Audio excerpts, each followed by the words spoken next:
I will speak about the origin of the Institute, the present, and our visions for the future. So, I've enjoyed the book very much, and thank you to Henrik Knudsen for revealing this interesting history. Of course, for me, personal interest, knowing more about the origin of the Institute and what was the driving forces behind them. I took great interest in studying it and can surely recommend it to you. I will try to bring up the historical line to the days, to nowadays, as I will look into the role for the institutes in bridging the gap from research to market. So, as we heard, throughout the 40s, 50s, and the 60s, a wide range of institutes were set up. You could say, as Klaus referred to, there were some people that were set out in a box to think outside the university. I think it was something like that.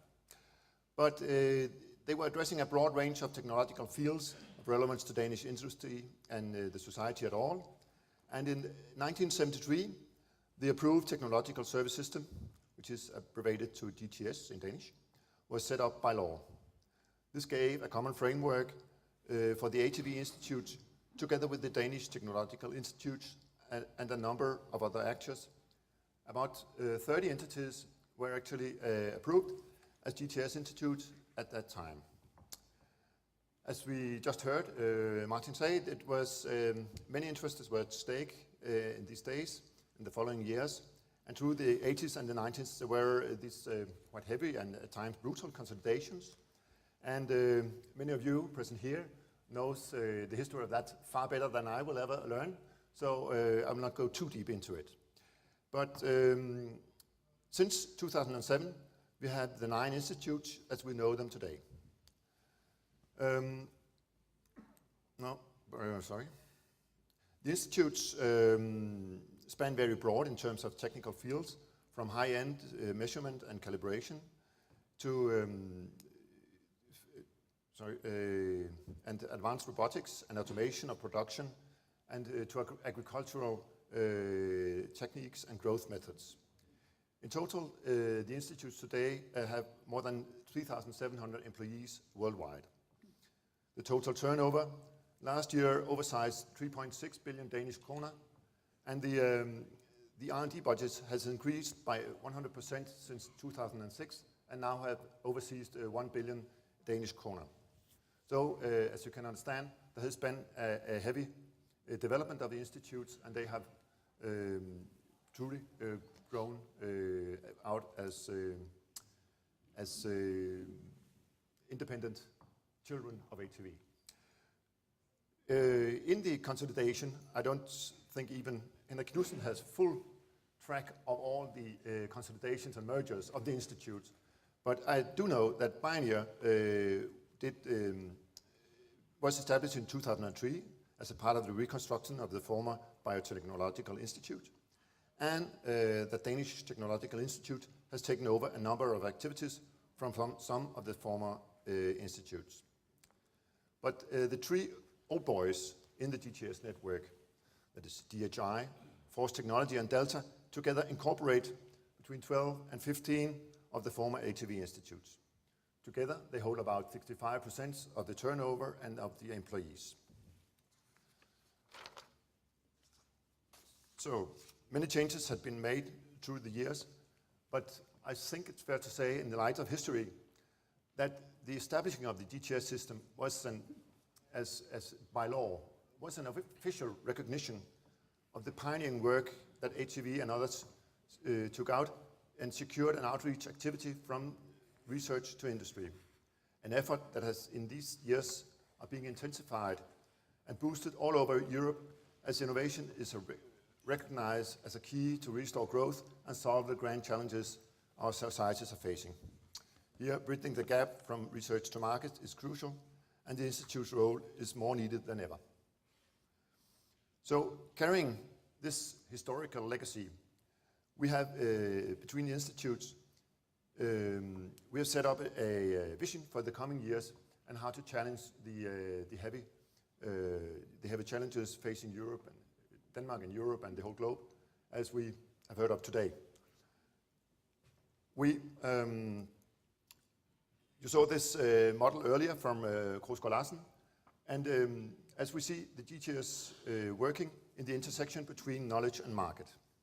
On the one hand, we have the companies who create innovative products and services, and in order to maintain their market position in a still higher pace, they seek innovative solutions to their challenges. On the other hand, we have the universities are performing excellent research and offer science-based knowledge. They're spreading knowledge through education, conferences, articles, publication, etc. And I can truly say that, as also has been pointed out today, in Denmark we have excellent standing in these fields, and there are very strong grounds to build on. In between, we see the role of the institutes. With the enormous growth of knowledge available and the still higher pace in technological development, we see ourselves as accelerating the business innovation by facilitating the meeting between knowledge and market. We secure the road to market through applied research, development projects, testing and counseling. It is our vision to be a key partner to Danish companies in the efforts to innovate. And in the years to come, we want to strengthen the cohesiveness of the knowledge system and secure that knowledge reaches the right users faster and easier than today, especially to the benefit of Danish SMEs. So this might be a little bit abstract, so we have set up 4 prioritized fields of action, which I will go into. The SME collaboration. As you can see on this chart, we have, I would say, the Danish economy is crucial to expand the innovation capacity of the of the SMEs in order to restore growth and to regain some of the more than 150,000 jobs that has been lost during the crisis. The institutes want to consolidate the role as a preferred innovation partner to Danish SMEs. Today, we have approximately 20,000 individual customers a year, and from these, 13,500 has less than 50 employees. It is a very substantial number of companies, and actually it's approaching 10% of the total amount of Danish companies with more than 1 employee. But even though we believe that more can be done, one of our efforts goes to strengthen the collaboration with the other actors in the knowledge system. We do that in order to increase the knowledge uptake from university throughout the different institutions like university, colleges, and vocational training here on the right side of the chart, so we can target even more businesses. So we see the GTS role bridging again and accelerating the knowledge spread and targeting even more SMEs. So I thought it might be a little bit late in the evening, so I thought you could be tired of hearing only me. So I brought a testimonial from one of the customers at the institute. So for even innovative companies can gain from collaborating with GTS. And here we have a firm that are producing swimming pool filter systems and collaborating with DHI. And there is no sound on this one, I just realized. We realized this opportunity around 5 years ago. If we were capable of rethinking the way water treatment is done in a public swimming pool, right from the pool through all the filtration steps, through the ventilation systems, we could create swimming pools without the possibility of getting asthma and allergies, without the possibility of getting puring red eyes, and even people knowing chlorine is in the water. We use DHI, of course, to answer specific questions, to test specific equipment. That's crucial, of course. But the most important has been what we did not expect it. To meet the dedicated scientists at DHI, to work with them and colleagues around the world, to be part of networks in Denmark and globally, and also to have our ideas and our equipment integrated in large EU research programs.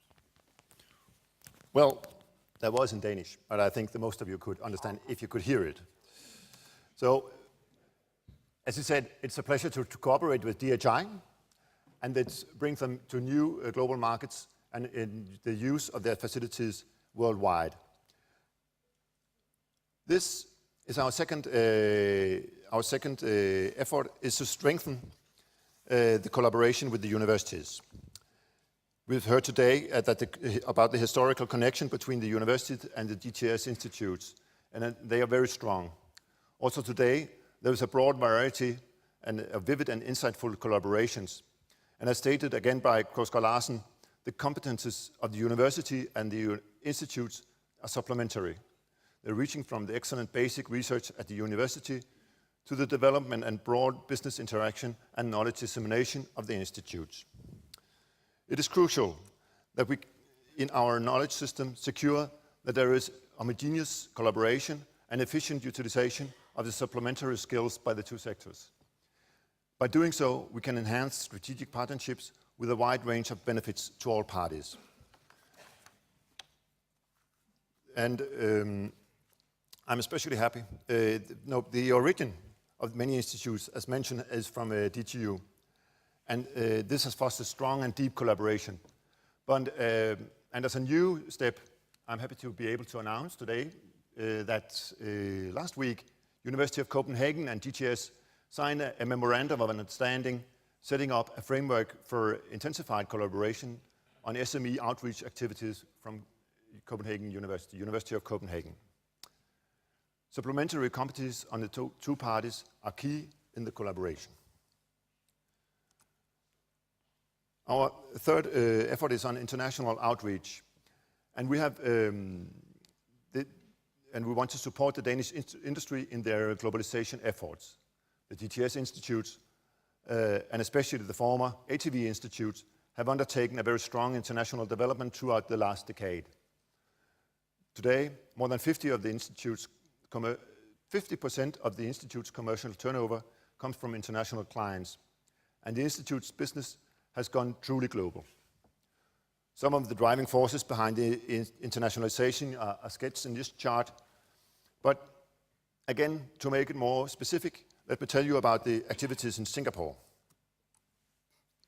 Here, in 2007, DHI, in collaboration with Nanyang University, established a water and environment research center and education hub.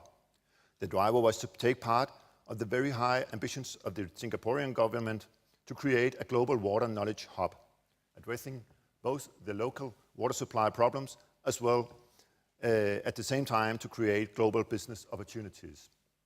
Today, DHI has a staff oversizing 2,000 researchers in Singapore and is planning for a phase 2 of the center. Also, Force Technology has chosen to expand in Asia. Last month, they inaugurated a new maritime center at Singapore Polytechnics. The video here gives you a virtual tour. The core of the center is a brand new full-mission ship simulator. It can simulate the operation of a container ship or likewise, and it's collaborating with up to 4 simultaneous pilot simulators, as we see here in the video. And the coupling of the up to 5 parallel simulators is a special force stronghold. It's accessible here in Lyngby and now in Singapore.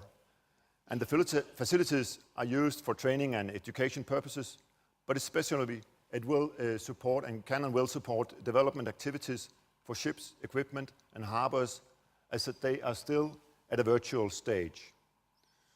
And you can see here, you can even simulate seasickness. If you're in the simulator, it's actually very authentic. So you do get seasick by being there. And it simulates the weather, the wind, the current, and the tide, so you can have all thinkable possibilities in these simulators.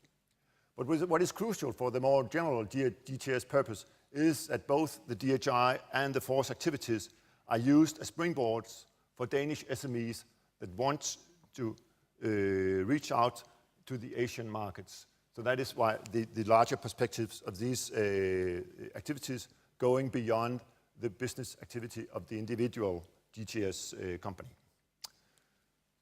So, as a theme of the conference today, we have the grand challenges and what it does to our society. I will no way try to go into the complexity and the depth of these challenges. I think the excellent presentations today has done it more than clear that we are challenged, heavily challenged, but again, with opportunities. So what I will say is that the institutes definitely have competences and specialities that can be utilized and activated in the tackling of these challenges. And it is our ambition to be a key player in the handling of the challenges, that be on a national, a European or global level. But we make no notions that we can do and that we have the golden key by ourselves. It's crucial that the challenges can only be met by intense collaboration from all parties in research, society and industry. And again, to make it more specific, I will look into one area that we have gone into more depth with, on the challenge of aging population and a healthy living, and the needs to develop new technologies to cope with the caretaking needs. A cross-institute working group has been set up working with the telemedicine challenges. It has led to a number of initiatives, among others. We are advising a range of governmental bodies on the issue, and we have designed and developed several proposals for large national initiatives.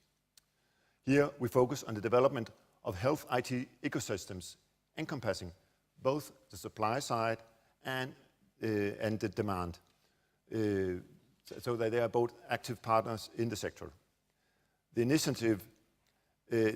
initiatives are aimed at realization on a short range. That's how we work in GTS. And the target is to move Denmark beyond the pilot stage and into de facto mainstreaming of telemedicine activities to the benefit of companies. At the same time, the institutes are working on their individual fields of expertise, also with telemedicine. And Delta has been working on a technical solution to this area as well. I'm challenged. Sorry, can you still hear me? So they have developed combining. Sorry, I'll be back on track. Delta has been working with technical solutions to the telemedicine challenge for a number of years. And especially, they have focused on establishing wireless systems for health monitoring and surveillance. And through the combination of advanced sensors, battery techniques, and microelectronics, they have developed the e-patch. And again, for demonstration purposes, allow me to show you that we're not only live transmitted on the net. The speaker's health is being surveilled by Svendborg Sygehus, so they can assure that I'm in fit condition. They're measuring my EKG, my ECG, my electrocardiogram, and I'm monitored directly. As you can see here, the green indicator. Ladies, bear with me. It is measuring my pulse, and we can be assured that I'm safe and sound, and I won't collapse on you here at the stage. So, then again, a nice gimmick, but again with, of course, serious perspectives, as we are working GTS. It is a device that can make major breakthroughs in the caretaking sector. I can stay at home being surveilled. My heart condition can be measured, and the device is very easy and it's comfortable to wear. I almost forgot it if I wasn't supposed to mention it in my speech. It can be kept on up to 3 days, and as I attend my daily activities. The e-patch can, to my smartphone, I'm surveilled at hospital. That will increase safety for patients and the feeling of safety. And it also opens a brand new possibilities for data capture, and from here, new fields of research. The platform is medically approved, it's flexible, and it can be acquired by companies and partners and adapted to their needs and products. That be systems for heart rhythm, blood pressure, temperature, oxygenation of the blood, and surveillance of epilepsy. The e-patch platform is an enabling technology which can help Danish companies capture the growing market of telemedicine. So, let me conclude with, on behalf of the GTS Institute, with the warmest wishes to ATV and all the distinguished members, and they wish you the warmest congratulations on the 75th anniversary. And it's my hope that we together can continue the journey, securing a sustainable and prosperous development of our society on a strong technological foundation in the age of innovation. So, congratulations.